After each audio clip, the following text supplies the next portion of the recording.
Hello et bienvenue dans ce nouvel épisode du Tu t'écoutes. Aujourd'hui, on a un épisode un peu différent de ce que j'ai fait avant. Et c'est aussi le dernier épisode que j'anime avec vous cette année. Donc pour finir en beauté, j'ai eu la chance d'interviewer le docteur Jérôme. Il est médecin généraliste à Strasbourg et il est aussi maître de stage pour les internes en médecine générale.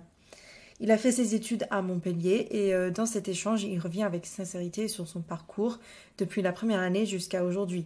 Donc ses expériences en stage, la construction de son projet professionnel, les défis qu'il a pu rencontrer et beaucoup plus. On a aussi échangé sur l'évolution du métier de médecin, sur les jeunes générations de futurs médecins et aussi sur les conseils qu'il a à nous donner, les étudiants qui se lancent dans cette grande aventure d'études en médecine. Alors, je vous souhaite une très bonne écoute. Donc déjà, pourriez-vous nous partager votre expérience de la première année comment était-elle organisée? Quelle était l'ambiance entre les étudiants? Oui, alors la première année, en sortant du lycée, ça a été quand même un choc, c'est un gros changement. On est vite en autonomie, moins accompagné forcément par les enseignants, voire pas du tout selon l'enseignant. Il y a une grande charge de travail, c'est vrai. Après, moi j'étais quand même bien motivé, j'avais conscience que ça allait être bien chargé. Donc voilà, j'ai mis en place les efforts nécessaires.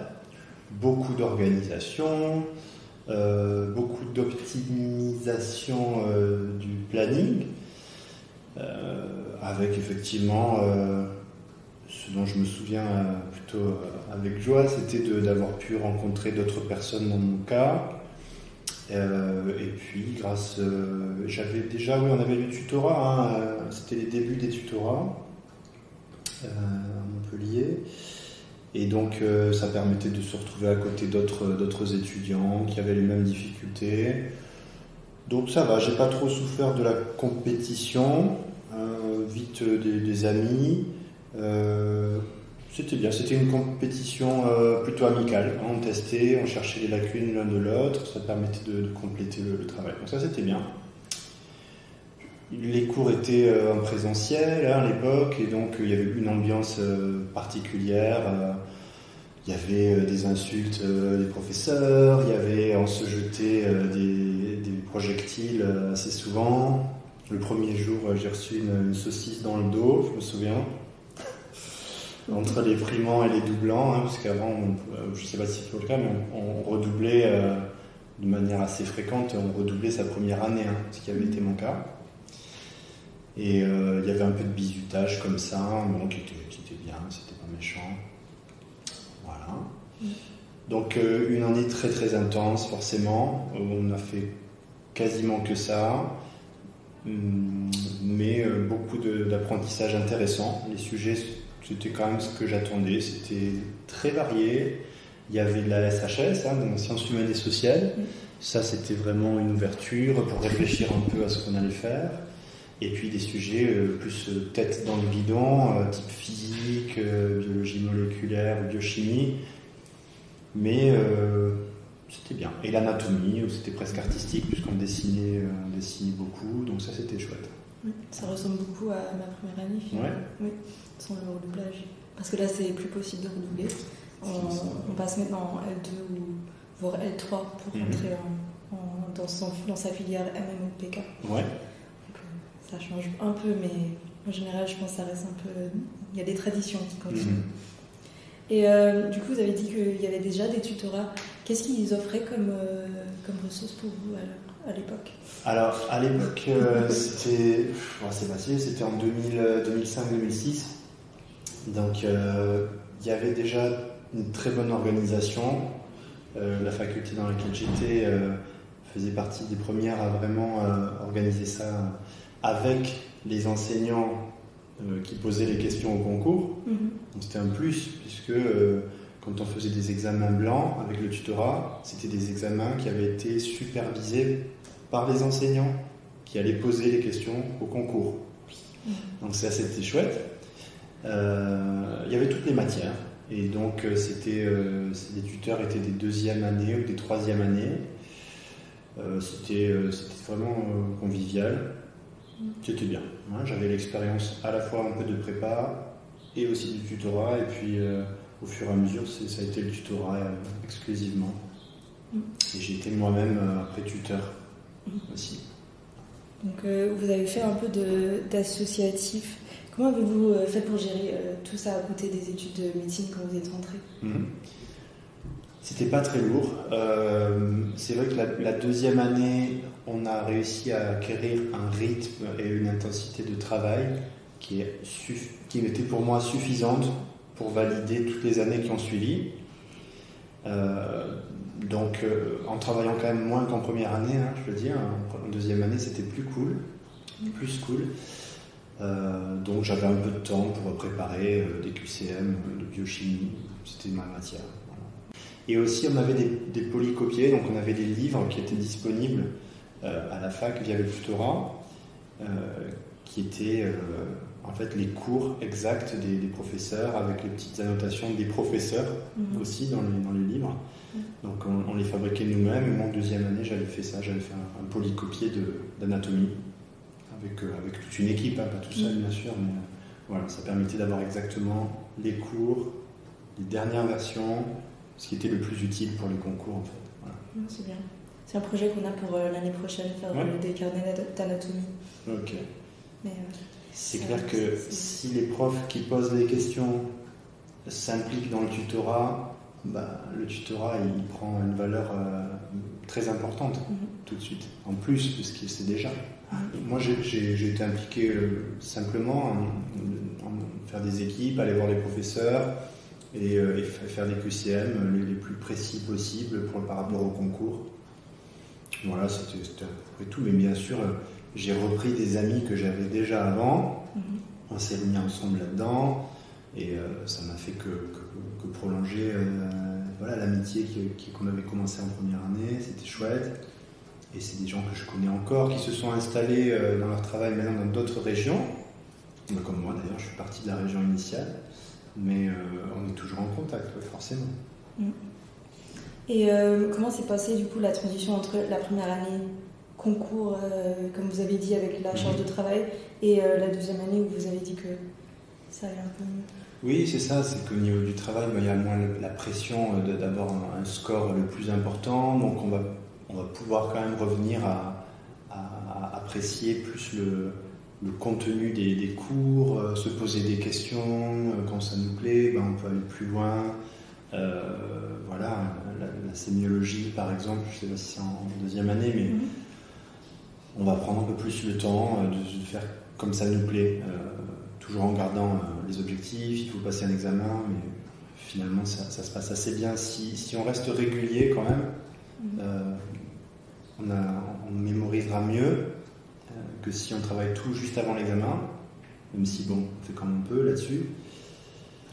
Mais le côté régularité, ça paye toujours, parce qu'en fait, dans les années qui vont suivre, si tu es régulier, t'as moins de stress en fait à chaque fois. Hein. Et comme tu ne vas faire qu'accumuler des connaissances pendant encore 4 ans, voilà. Non, c'est une transition qui est tranquille. C'est une transition qui est beaucoup plus facile parce que tu es dans la réussite. Hein, quand tu as fini ta première année et que tu l'as réussi, tu as forcément plus confiance en toi que quand tu sors du lycée et que tu attends de réussir ou pas à ce que tu voulais. C'est normal. Voilà. Vous venez de dire que votre première année s'est bien passée sans trop de mauvais souvenirs. Est-ce que, par contre, vous aviez dû faire peut-être des sacrifices pour arriver au succès? Je pense qu'il y a quelques sacrifices à faire, hein. Ça c'est très individuel, mais il y a peut-être des choses qu'on faisait avant dans le mode de vie qui ne seront pas compatibles avec la première année de médecine. Et ça c'est à chacun de voir ce qu'il peut faire. Je te donne un exemple. Moi par exemple, je faisais beaucoup plus de sport quand j'étais au lycée. J'ai un petit peu levé le pied. Je veux dire, c'était pas possible en volume horaire de continuer à... Voilà, sinon je ne dormais plus en fait. Hein. Donc voilà, ça. Et puis effectivement, certains contacts avec d'autres amis d'avant que j'ai dû mettre un peu de côté. Bon, après pour les retrouver, hein, mais mais voilà, effectivement, c'est une année qui ne sera pas comme les autres, il y aura clairement un déséquilibre en faveur du travail à fournir. Oui, c'est vrai. Et y a-t-il une expérience de stage pendant l'externat qui vous a particulièrement marqué? En bien, en mal, les deux. Les deux. Non, je pense qu'en bien, on commence à mettre les pieds dans le monde du travail, en fait, à toute petite échelle, mais on commence à mettre les pieds dans le monde du travail, donc on va rencontrer, au niveau relationnel, des gens qui vont nous inspirer ou qui, au contraire, vont avoir tendance à nous repousser un petit peu. Donc, l'enseignement de médecine tel que je l'ai vécu est très hiérarchique. Un maître, un élève. J'aime pas ça. Je pense qu'on devrait aller plus vers du compagnonnage, un peu comme le tutorat, c'est top. J'en sais plus que toi, mais tu seras à ma place l'année prochaine ou dans quelques années, donc je vais te traiter comme égal dès le départ. Voilà, c'est comme ça que je vois les choses. Et donc ça permet déjà de détendre la relation, parce que sinon on a l'impression qu'on va se faire un peu taper sur les doigts si on ne répond pas bien. Voilà. Donc oui, il y a eu des expériences comme ça, avec des grands professeurs qui posent des questions et finalement on n'est pas à l'aise et on ne répond pas bien. Et puis il y a eu d'autres expériences avec d'autres professeurs avec qui on est très à l'aise et avec qui on progresse énormément. Donc là ça dépend un peu d'où on tombe, c'est comme dans la vie, on ne peut pas toujours tout prévoir. Mais c'était bien. Ouais, j'ai commencé par un stage de neurologie et j'étais à l'aise, j'étais bien, donc ça s'est très très bien passé. On m'a dit que je serais neurologue, mais c'est pas le cas et c'est pas grave. Mais parce que j'ai changé aussi de goût après. À chaque stage, on redécouvre quelque chose, donc c'est bien. Voilà. À quel moment avez-vous su vers quelle spécialité vous souhaitiez vous orienter du coup ? C'est vraiment difficile de s'orienter vers une spécialité par goût et par passion. En tout cas pour moi, j'ai mis à peu près tout ce que j'ai vu. Ce que j'ai vu aussi et la manière dont je l'appréciais, c'était influencé par les médecins avec qui j'apprenais. Ça peut paraître surprenant, mais des fois le contenu, ça peut être très intéressant, mais si c'est mal présenté ou si c'est présenté dans un environnement avec beaucoup de stress ou beaucoup de... c'est pas idéal. Donc je crois que j'aimais bien tout. Déjà, ce que je voulais dire, c'est que quand je suis sorti du bac, je voulais faire quelque chose avec beaucoup de possibilités. Donc j'étais content de voir qu'en médecine, on peut faire des sciences humaines, qu'on peut faire de la biochimie, qu'on peut faire de l'anatomie, de la physiologie, etc. Ça me plaisait de garder cette diversité. Donc assez naturellement, je suis allé vers des spécialités qui sont assez larges. Donc médecine générale, médecine interne, anesthésie, réanimation, voilà, c'était mes choix pour la fin de l'externat. Et après, le classement a fait que j'avais pas accès à l'anesthésie, réanimation. Et la médecine interne, honnêtement, c'était peut-être pas ce que je souhaitais. Donc j'ai préféré aller en médecine générale. Ici, parce que non seulement tu dois choisir ta spécialité, mais tu dois choisir aussi le lieu où tu peux aller, la région. Donc là, j'avais ce qu'il me fallait ici, Strasbourg, médecine générale, ça m'allait bien. Mais ce que je ne savais pas, ce que tu ne peux pas savoir, parce qu'en fait, tu te lances toujours dans un truc, mais tu ne connais pas exactement comment ça va se passer. C'est la réalité du travail. Une fois que tu es installé ou une fois que tu es interne, après, tu ne pouvais pas prévoir comment ça se passait. Donc, voilà. Et ça s'est très bien passé, je suis très content, mais tu peux pas tout prévoir, c'est pas possible. Voilà. Et d'une personne à l'autre, ça peut se passer très différemment, selon les rencontres, selon comment tu vis les choses.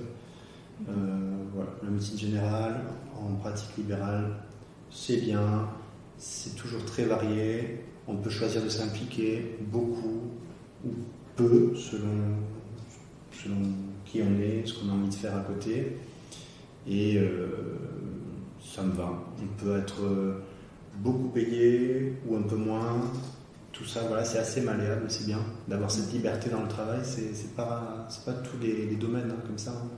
Et avez-vous eu l'occasion de faire un stage ou une année à l'étranger? Oui. Alors j'avais fait une année d'Erasmus en République tchèque, à Prague. Et c'était vraiment enrichissant.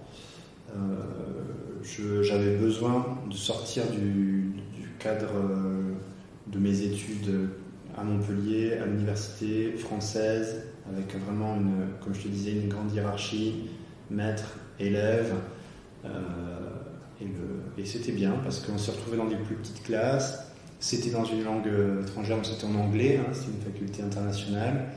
Donc j'ai pu développer l'anglais, que j'utilise aussi aujourd'hui encore beaucoup, à la fois si je veux lire un article scientifique ou si j'ai pas mal de patients qui viennent parce que j'ai un anglais médical qui est bon aujourd'hui. Donc ça m'a servi pour ça aussi. J'ai rencontré ma femme aussi. Donc vraiment ça a été très enrichissant. Et quels ont été pour vous du coup les plus grands défis à relever pendant vos études en médecine?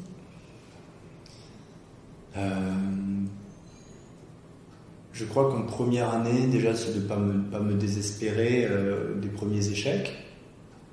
Parce que finalement, la première année, on va tout miser sur 2 moments clés. À l'époque, c'était vraiment les 2 gros concours principaux.